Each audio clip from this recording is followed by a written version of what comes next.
What is happening? My Facebook and YouTube and wherever you're watching this, peeps. It's Rob Z. It is Thursday. Yes, my heat is working. Yes, I'm inside. Yes, I am in full winter apparel.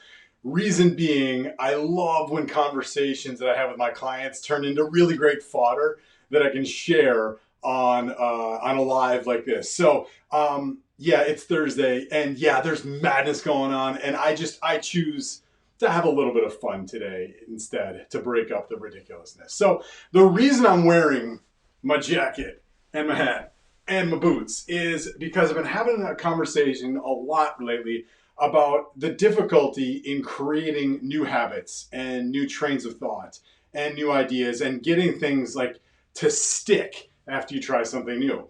And what's going on here is you're in the process of carving new neural pathways. Now, I'm not an NLP specialist, right? I'm not a neuroplasticity specialist, but I do know that what we teach our clients tends to work. And so what we're talking about here is the idea of carving new neural pathways and what it takes to get something from being really difficult to implement and utilize, and how over time, how and why it becomes a lot easier, and why habits get formed and why they get formed and followed over time.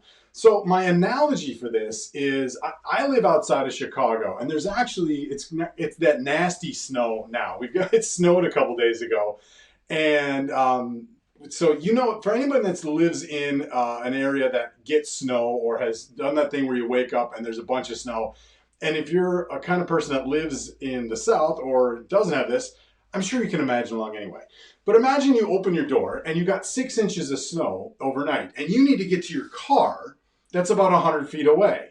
I always ask people, like, how do you cover that first 100 feet in that new fresh snow? And so most people I talk to, and you know what I'm doing with this already, is you go and you kind of size it up and you're like, okay, I need to cover the most amount of distance in the least amount of time because I don't want snow getting in my shoes. So you do that thing where you like really kind of off balance and you like cover the first big amount of space, right? And then you get here, and sometimes you put this foot down, usually you don't. You keep this one up because you don't want to touch more snow than you need to. And you take that other next huge, massive step and get to where you want to go.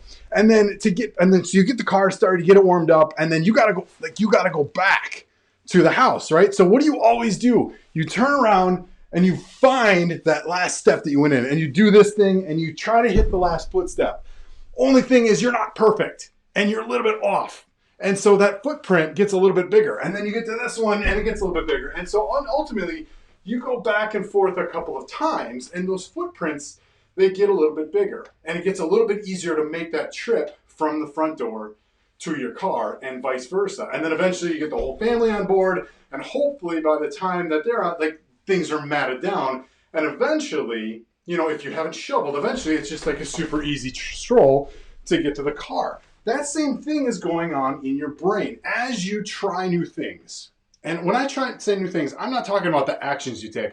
I'm talking about the kind of thoughts you have. I'm talking about affirmations. I'm talking about mantras. I'm talking about visualization. I'm talking about all that stuff that goes into your mental game to help you show up in the best you can to get the best results you can.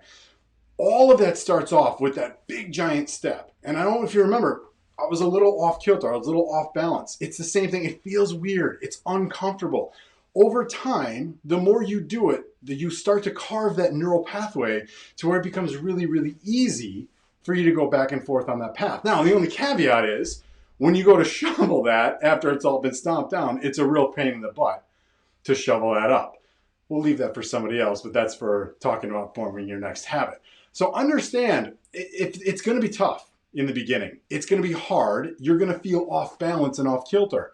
But rest assured, when you stay the course and you follow and try to stay as close as you can to that initial path, that's going to get you there faster. It's going to help you create those habits faster. You'll get the results you're looking for faster. You'll visualize easier.